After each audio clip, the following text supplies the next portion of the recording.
नमस्कार मैत्रिणींनो, शुभांगी रेसिपीजमध्ये आपले सर्वांचे स्वागत। आज आपण बनवणार आहे झटपट उपवासाचे कुरकुरीत पकोडे किंवा भजे। त्यासाठी लागणारे साहित्य पाहून घेऊ। अर्धी वाटी शेंगदाणे, अर्धी वाटी साबुदाणा, 4 ते 5 हिरव्या मिरच्या, 1 मोठी वाटी भगर, थोडेसे जिरे, 2 बटाटे। साबुदाणा हा मिक्सरमधून आपण बारीक करून घेऊ। साबुदाणा फिरवल्यानंतर त्यामध्येच आपल्याला भगर बारीक करून घ्यायचा आहे। छान असं आपल्याला यातून बारीक पावडर काढून घ्यायची आहे। छान असं आपलं पीठ तयार झालं आहे। शेंगदाण्याची पावडर सुद्धा आपल्याला काढून घ्यायची आहे। शेंगदाणे सुद्धा आपले बारीक झालेले आहे। त्यानंतर आपल्याला बटाटे छिलनीने त्याचे छिलट काढून घ्यायचे आहे आणि त्यानंतर आपल्याला ते किसून घ्यायचे आहेत। किसणीने त्याचा छान असा किस करून घ्यायचा आहे। हे पहा, बटाट्याचा आपला किस तयार झाला आहे। 2 ते 3 पाण्याने आपल्याला ते स्वच्छ असे धुवून घ्यायचे आहे। त्यातील पाणी काढून टाकले आहे।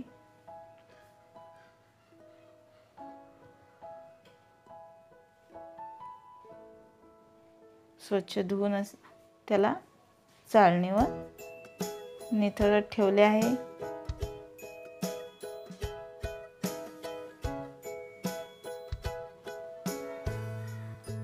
त्यातील आपल्याला पाणी काढून घ्यायचे आहे।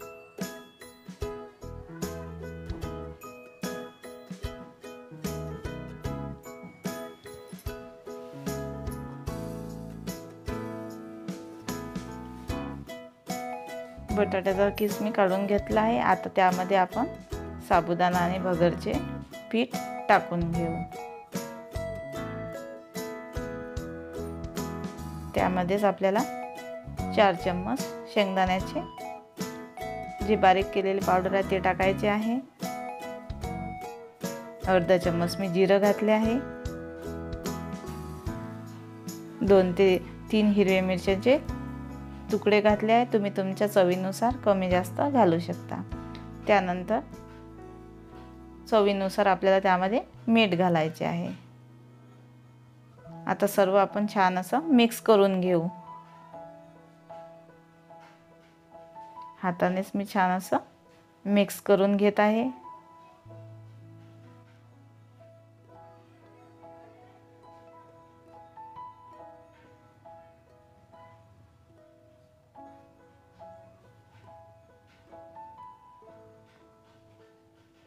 छान असं मी मिक्स करून घेतले आहे।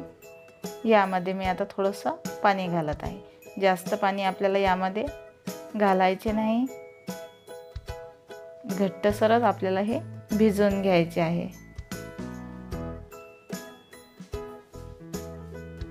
साधारणतः मी अर्धा कप यामध्ये पाणी घातलं आहे। गॅसवर मी कढई गरम करून घेतली आहे।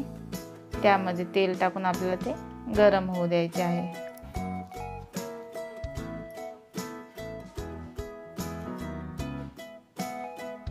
5 ते 10 मिनिटं झालेले आहेत। आता आपण याचे छान असे पकोडे तळून घेऊ।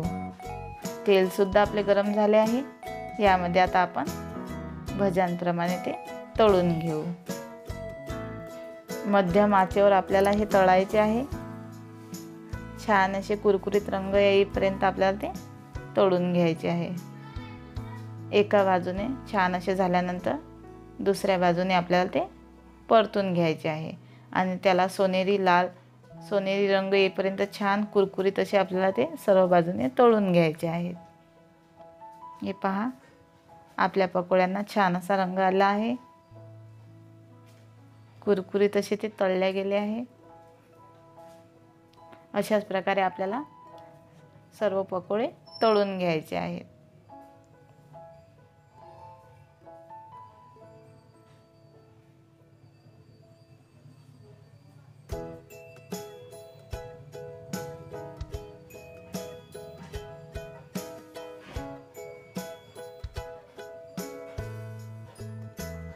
छान असा कलर येईपर्यंत आपल्याला ते तळून घ्यायचे.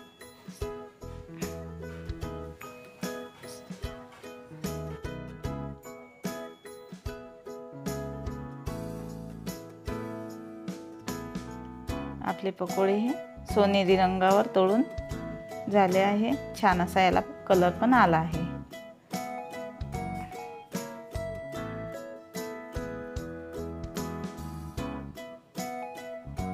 आता हे आपण काढून घेऊ. छान असे आपल्याला ते कुरकुरीत असे दिसत आहे.